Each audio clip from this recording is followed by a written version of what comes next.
सोच नहीं सकते थे। अब ये सवाल आप मुझे बताइए, ये ले लीजिए या हाँ यही सवाल ले लीजिए।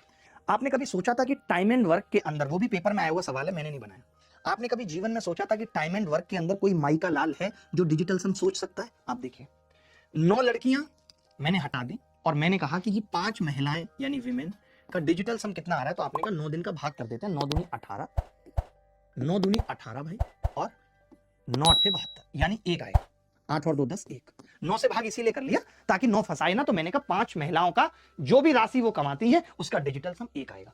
आपने कहा 9 महिलाएं हट गई यहां से, अब क्या बचा, तो आपने कहा 7 लड़कियां, तो 7 गर्ल का डिजिटल सम कितना आ रहा है भाई, आप इसको 14 से भाग करिए अब या नहीं करिए कोई जरूरी नहीं है, आप इसको 14 से गुणा भी कर सकते हैं। तो हमारे लिए ये कितना है डिजिटल सम 7, ये कितना है डिजिटल सम 5, 7 पंजे 35 का मतलब 8, आप 8 गर्ल्स भी लिख सकते हैं और इसका 8 और 2 10 5 15 6 बता सकते। सही है भाई, देख लो भाई, 5 महिलाओं का 1 और 8 गर्ल्स का 6 आ गया डिजिटल सम।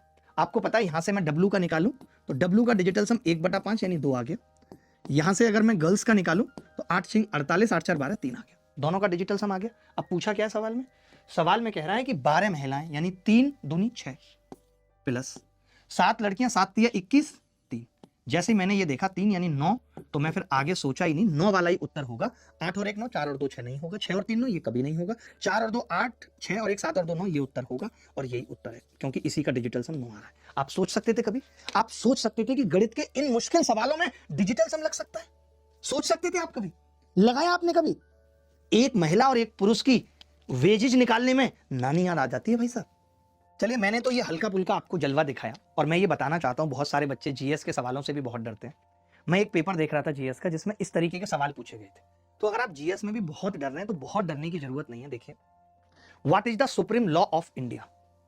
सुप्रीम लॉ इंडिया का क्या है, यानी दुनिया बिना पढ़े आप बता सकते हो कि भैया ये सुप्रीम कोर्ट के डिसीजन है, इससे ऊपर कुछ नहीं। या प्रेसिडेंट ऑर्डर तो नहीं है भाई, तुमने गलत बता दिया, प्रेसिडेंट ऑर्डर सबसे ऊपर होना चाहिए मेरे हिसाब से। तो supreme law of India presidential order 100%, क्योंकि सुप्रीम कोर्ट के बाद तो आप राष्ट्रपति पे गुहार लगा सकते हो। आपकी तो बहुत जीएस कमजोर है, आपको तो कुछ नहीं आता जीएस में, मैं तो आपको इंटेलिजेंट समझता था। आपको नहीं पता जिसको सुप्रीम कोर्ट भी फांसी दे देता है तो आप राष्ट्रपति के यहाँ जाके माफी मांग सकते हैं। सोचिए ऐसे, चलिए ये तो मैंने मुश्किल मान लिया, ऐसे सवाल पूछ रहा है एसएससी, सीएचएसएल में पूछ रहा है, मैडम आप बताओगी नताशा, ये देखो क्रिकेट में एक वाइड बॉल पे कितने रन मिलते हैं, ये तो बता दोगी तुम? 1। सोचिए अगर ये बता पा रही है ना तो कोई भी बता सकता है। ऐसे सवाल पूछे जा रहे हैं, आप डरो मत जीएस से भी उतना। भाई देख लो ये सवाल का उत्तर क्या होगा, सुप्रीम कोर्ट का, सुप्रीम लॉ ऑफ इंडिया, कानून क्या, सर्वोच्च कानून।